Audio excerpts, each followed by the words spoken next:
All right, so today our agenda is we're looking at some facts and statistics, experience modification factor basics and the importance of it, steps for developing a return to work program. We're going to look at some alternate duty samples, factors affecting successful return to work programs, and I've got some additional information, then we'll wrap it up. All right, so why is a return to work program important? So the National Return to Work Week press release stated 4.1 million employees experience work-related injuries and illnesses in America each year. 1.1 million have lost time injuries each year. And according to the Bureau of Labor Statistics, the average time away from work per injury was 9 days. So employees who are off work for more than 16 consecutive weeks rarely return to work at all.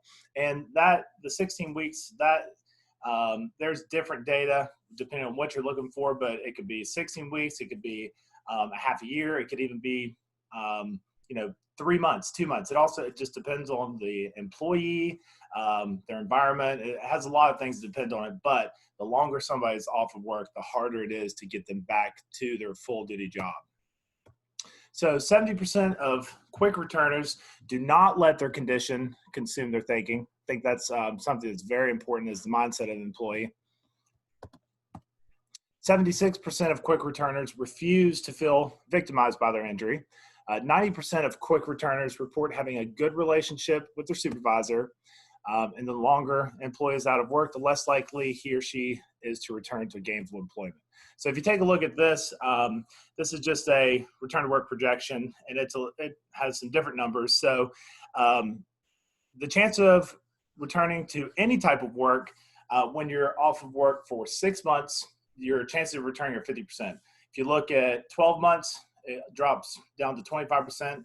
And if you're off of work for an injury for 24 consecutive months, the chances of you returning are not great. So you can see by this graph that the longer somebody's off, the harder it is to get them back. All right, so how different types of claims can affect your EMOD. So we're going to talk about your EMOD a little bit, because the EMOD, one of a huge impact that you can make on your EMOD is with a return to work program. So we'll just take a quick look at your EMOD. So medical only claims. These are claims that require medical treatment only. They're not very severe, and 30% of the claim cost counts towards your EMOD. So if you have a claim that's $500, they're going to reduce that by 70% if there's no lost time, which means $150 is counted towards your EMOD. If you have a $5,000 claim, you're looking at $1,500 that counts towards your EMOD.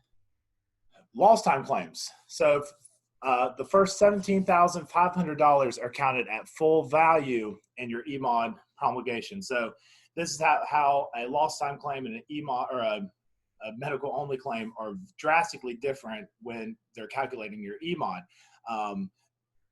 With the medical only, you get that really good discount of 70%. With a lost time claim, there is no discount, and the first $17,500 do go into that full calculation.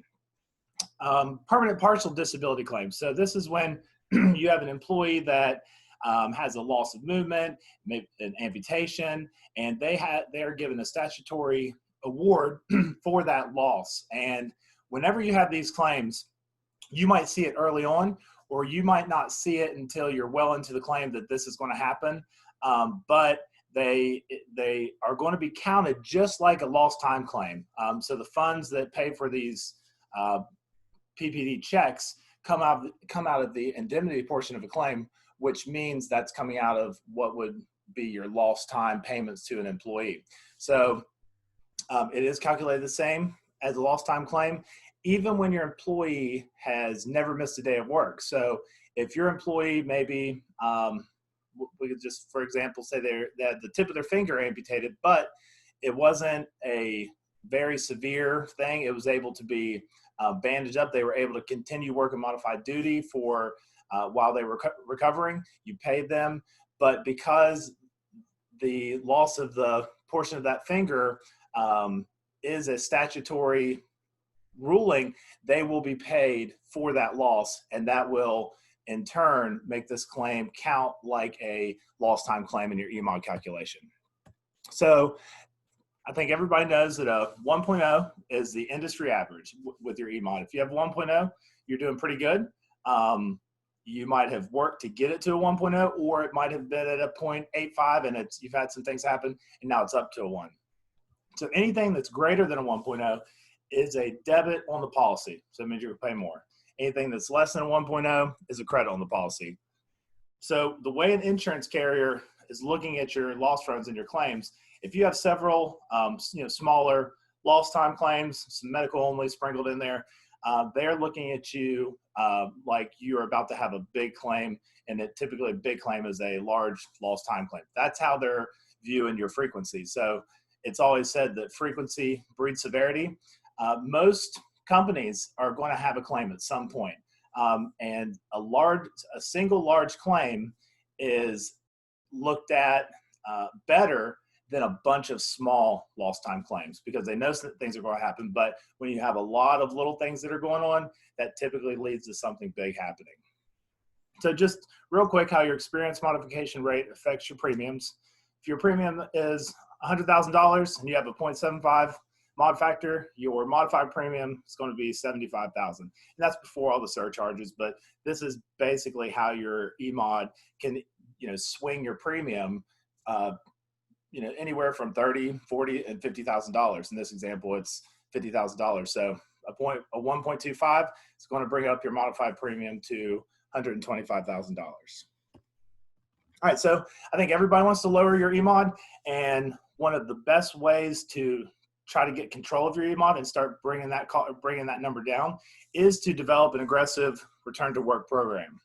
So some benefits of a return to work program: it boosts morale, it keeps injured employees productive, it discourages abuse, it can anticipate and control hidden costs, it reduces the financial impact on a company, and it provides a proactive approach to cost containment.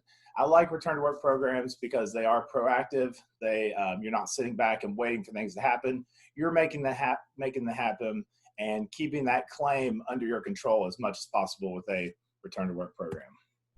So 4 essentials of a return to work program: identifying a coordinator, develop a formal company policy, designate medical providers, and being consistent. So identifying a coordinator. You want to appoint one central coordinator to the program. You have to empower the coordinator to enforce the written policy and also to make any changes when necessary. If you're just starting out with one, as you go along, you might find that this works better, or you need to drop this and add something, so that it can always be changing, but you want to make sure that everybody knows about the changes when they're made. The coordinator should oversee the entire program. So from implementation, they need to be monitoring it. They're working with your injured employees, the providers, and the insurance carrier. They also need to have great communication between the supervisors and the employees and the physicians. So the coordinator's role: it should take a proactive approach. They should maintain a modified duty job bank. They should establish a primary contact with the medical providers that you are choosing to have your employees go to. They need to clarify work restrictions if there's any questions that come back from the physician. And they're really facilitating the return to work process. The coordinator will also monitor the experience and progress of the program and making sure that everybody knows what's going on with this program. And keeping top management informed of the success and possible problems of the program. So the next step is you want to develop a written policy. So the policy should be approved and supported by management. Ensure the employees understand the policy. Anytime you have a new employee come on board, you want to make sure that you're going over your safety policies, you're going over your payroll stuff, your W-2s, all the tax, all of the benefit information with them. You want to include the return to work program when you onboard an employee so that they know the expectation if they are injured. It's very important to obtain employee sign-off. You want their agreement to follow the program in the event of an injury. You don't want to have no documentation that you have trained your employees on this policy, went over the policy. You want that written statement that they have accepted and they will abide by the program if they do have an injury. The next step is to designate medical providers. So you want to identify qualified occupational medical medicine facilities. Something that's really good is to, if you do find a place that you really want to use and you're directing your care to that place, invite the physicians to tour your facilities, and so that they can see the jobs that these people are actually doing. A lot of times they may have a vague understanding or have no idea what it is that your injured employee is doing. So bringing them into your facility and actually showing them, and then showing them where the modified work would be taking place, it will give them they'll feel more comfortable with giving restrictions to an injured employee, because typically doctors are going to be conservative with their restrictions if they give them. So opening up your facility to show them what you're doing is very, very helpful. You want to provide the physicians with modified duty job descriptions. Establish main contacts at the facilities. Make sure they have your return to work policy in your file if you're going to use them all the time. Make sure that you know the numbers and who you're looking for when you make those calls to find out information on your injured employee, or if you're looking for notes or that type of thing.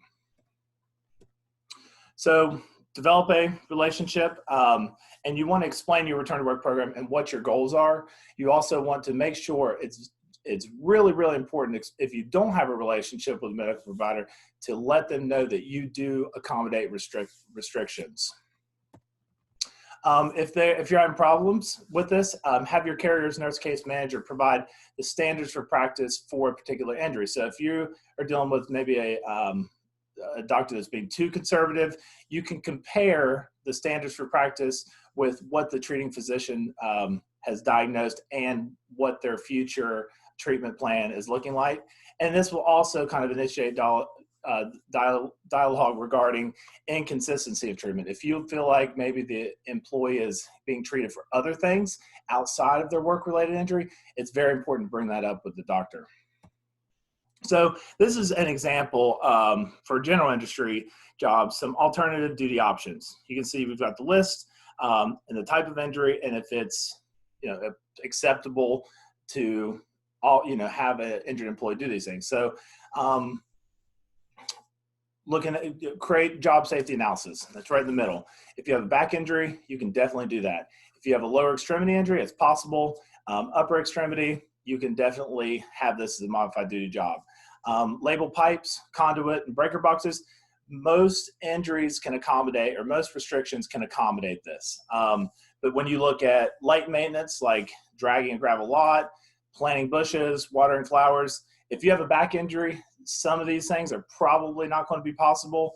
And depending on the type of injury, it may not work at all. So you really have to look at the restrictions that the doctor has given the employee and how you can fit those restrictions into some very good alternative duties for them to do as their modified duty job.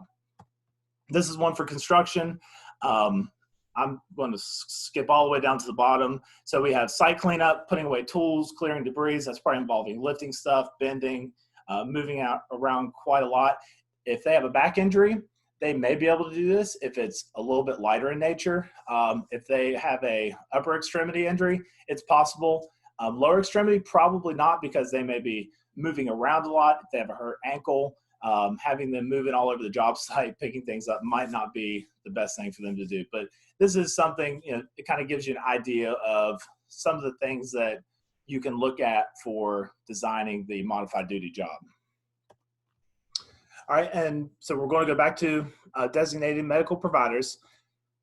You want to send written notice to the treating physician indicating that modified duty is available. A lot of times, physicians may tell an employee to stay home until they can return to full duty, either because they don't know that you offer modified duty, but also the employee, what they are expressing to the doctor on their pain threshold. They may have told you that their injury is not very severe, and they're on a 2 to 3 on the pain scale. But when they get into that doctor's office, they're at a 9 or a 10, and they're not able to do anything. So you want to make sure that those doctors are aware that you can accommodate modified duty. You also want to emphasize your concern and the well-being of your injured employee, so the doctor understands that you want what's best for the patient. The goals should be the same between the doctor and yourself, as getting somebody back to work. And when you are letting that doctor know that you do care for your employee, you don't want them to be re-injured. You don't want to push them too much. I think it makes for a very good relationship when you can build that sense of trust with the doctor, and you are both on the same team with getting that employee recovered and back to work. And last, being consistent.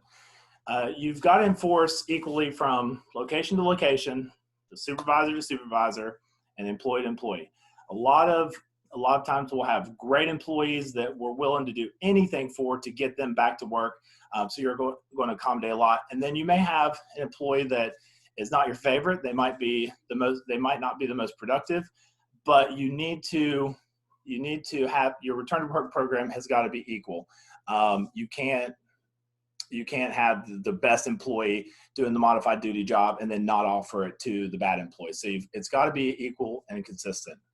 You got to set your employee expectations and always follow through on them. And then also you want to build a sense of pride with a goal of 0 days off of work. There's probably going to be injuries. If you've never had an injury, it's probably coming at some point, but keeping your record of 0 days off of work does build a sense of pride among your crews and all of your workforce. All right, so 5 potential factors that could affect the success of a return to work program: addictive behavior, relationships with employers, the fear of re-injury, unnecessary litigation, and multiple workers' compensation claims. So the first is addictive behavior.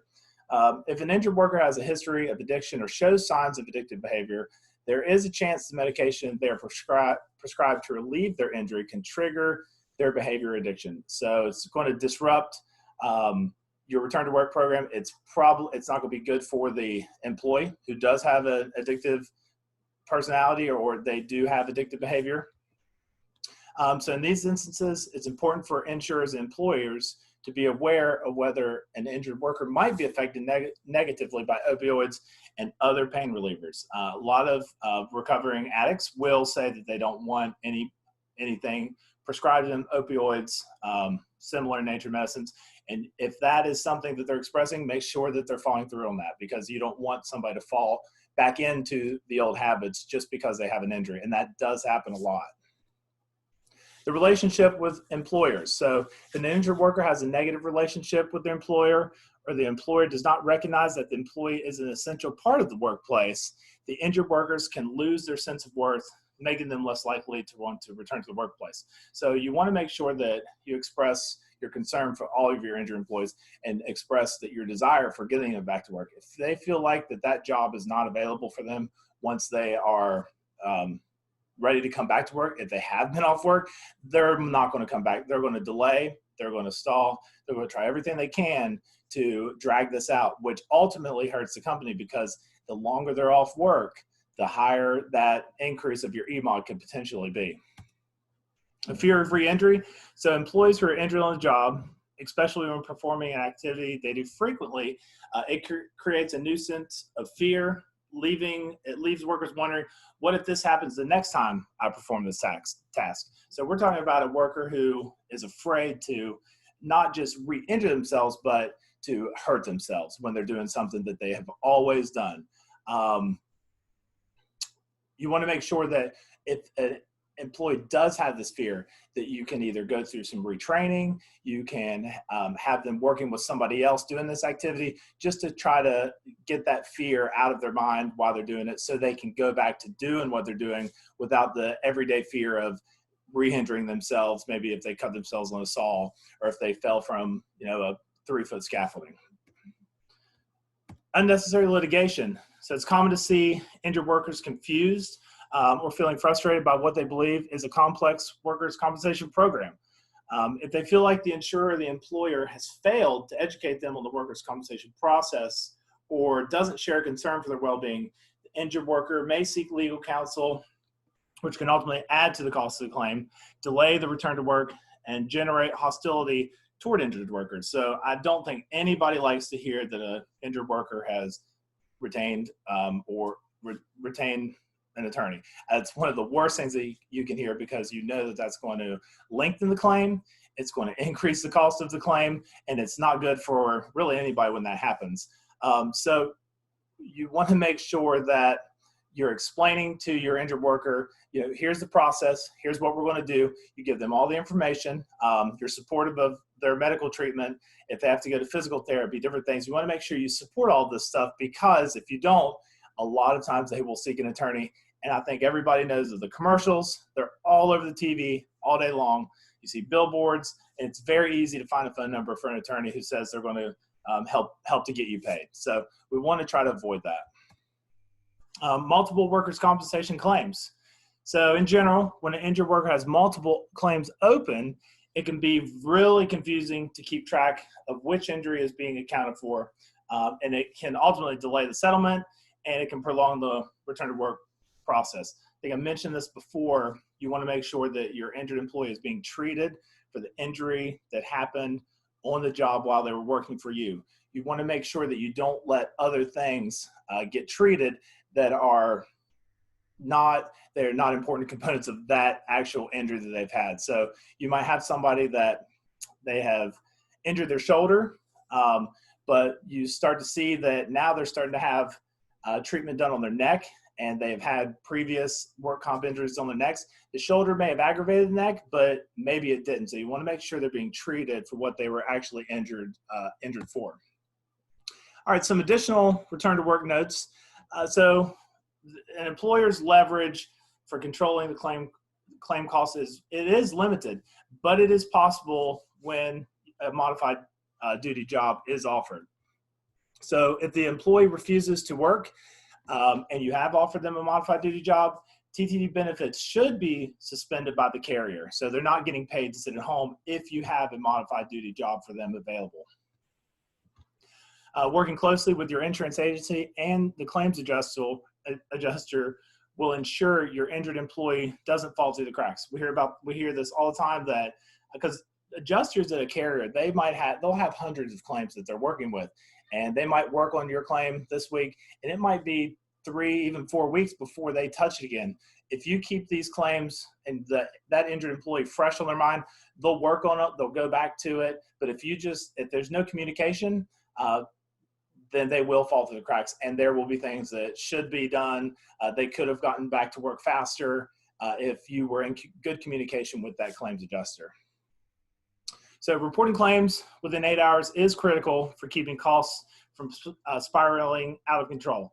I think that reporting claims should happen as soon as the supervisor finds out. So I say immediately, but the faster you can report a claim, the better the total outcome is going to be. So in North Carolina, an employee cannot receive TTD benefits for the first 7 consecutive days of missed work. The lost time claim starts on that 8th day. So if you have not reported that claim at all, you don't even know they're injured, and they've been out of work for 10 days, they're going to start receiving temporary total disabilities going back to that first day. So you want to make sure that claims are reported, and also that you have your employees notifying you of when they're injured, or even when they think they might be injured on the job.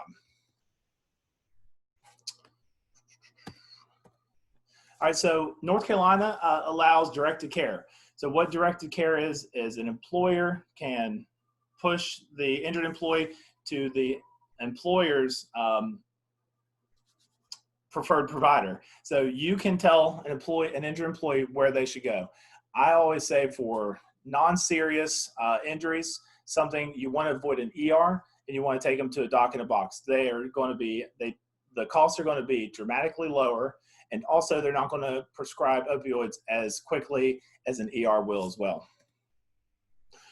HIPAA laws do not apply with workers' compensation claims. So you might feel like, well, all this stuff is great, but we really have no business being an employee's business. But you have to remember that HIPAA laws don't apply. You can have a company representative go with an injured worker to the healthcare facility, take them there, They can even be in the room with the injured employee unless they are asked to be in the waiting room, so that the doctor and the nurse knows exactly what happened, and they know that you offer return to work and modified duty. It's also good to develop an injury packet. You want it to contain accident investigation paperwork, your work comp policy number, your actual return to work policy, and a physician statement of return to work capabilities for light duty job specifics. This is something that will give you exactly what that employee can do. It's not going to, you don't just want to accept a note that says this employee is off for 2 weeks, no work until I see him again. You want that physician to fill out this form that will state they can lift 15 pounds, or they need to take a break every 30 minutes, or they should be off their feet every hour after they've worked for an hour for 10 minutes. So you want the specifics on what that employee can do, and you can get that by the physician's statement of work capabilities. And you want to make every effort possible to ensure your employees working modified duty are being paid the correct amount, and also that they're not having to work reduced hours. The reason you want to do this is because you want to keep this claim as a medical only.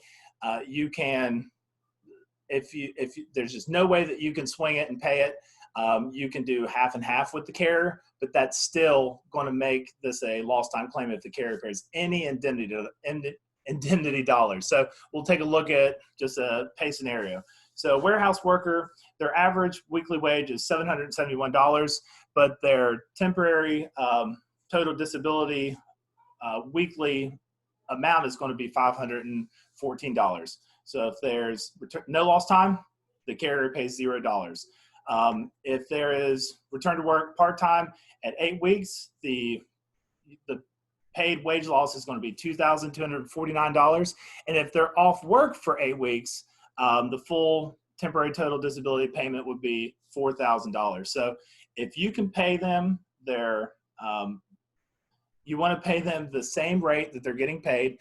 You can actually work with the carrier to find out the reduced cost, which if they were receiving temporary total disability payments, they would be making 66.6% of their average weekly wage, and you can pay them that, but you've got to work with the carrier to make sure you have that calculation correct. You don't want to have to split that cost, if at all possible, between you and the carrier, because you want to keep this thing as a medical only claim. All right, so to wrap it up, your experience modification rate is crucial to maintain a cost-effective business. So you want to make sure that you're keeping this rate low, because it also will affect contracts. If you're having to work with third-party qualifying programs like Avita or ISNet World, if your EMOD is too high, it's a there might not be any gray area. It might just be a yes or a no. Implementing the return to work program is a proactive way to help your business reduce your EMR, increase recovery time, mitigate litigation. It limits their time at home watching law firm commercials, build trust with your workforce. It can help reduce fraudulent claims and ensure injured employees don't become dependent on TTD payments. Back to reducing fraudulent claims.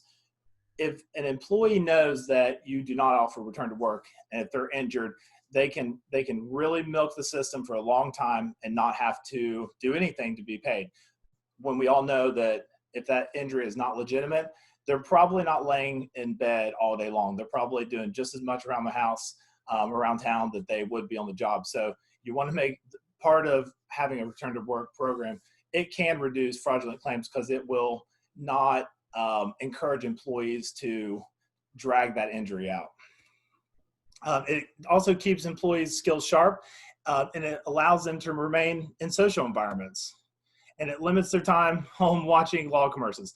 I bring it up 3 times because in a lot of meetings that I'm in talking about return to work, everybody talks about the injured employee sitting at home watching the law firm commercials, and they are on all the time. So you want to reduce the time at home watching those TV commercials. And documentation of the plan, the employee's activities and communication with your healthcare providers are all crucial for a successful program. The documenting part, getting employee signatures, making sure that you keep that modified duty job within those restrictions is very important, because you don't want them to be re-injured from having to lift too much if they were only supposed to be lifting 10 pounds. And you also want to develop or build those job duty assignments to increase as the restrictions are loosened with the doctor. The communication with the healthcare providers is crucial, because they've got to know that you offer return to work and that you're almost willing to accommodate any restriction, because you've got to keep those claims from going from lost time. You want to keep it medical only, and that's going to save you a lot of money. So I'm Michael Williams, and if you have any questions or if you need any more resources, I'll be happy to help you out. Any of your producers, I'm sure, will also be able to help you with some resources. So if we have any questions today, I'll go ahead and open it up and see if we have anybody that has any questions. And if not, I appreciate everybody being here, and we'll send this out. So get with your producer, and you can get a copy of the slideshow and also the recording today. Thank you very much.